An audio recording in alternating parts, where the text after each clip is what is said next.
Saya cringe kalau wanita cakap dia nak lelaki setia. Sebab dalam pemikiran saya tak percaya dalam dunia ni ada lelaki setia. Saya tak percaya dalam dunia ni ada lelaki setia. Dalam dunia tak ada lelaki setia. Mengarut. Kalau korang tulis dalam resume yang korang tweet jodoh tu, korang tulis lelaki setia, mengarut.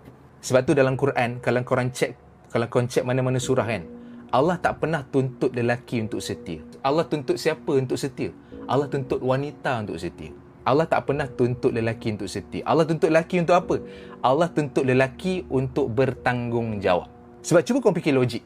Kalau Allah suruh lelaki setia, kenapa Allah benarkan lelaki untuk kahwin lebih daripada satu? Sedangkan setia tu pada satu, betul tak? Kalau kau kahwin lebih daripada satu, kau dah tak setia.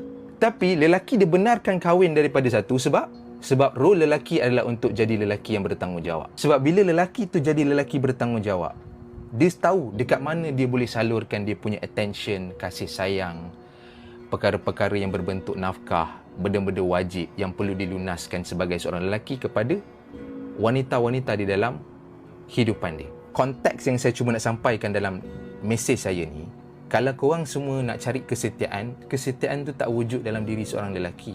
Yang wujud dalam diri seorang lelaki adalah sifat tanggungjawab. You know what I mean?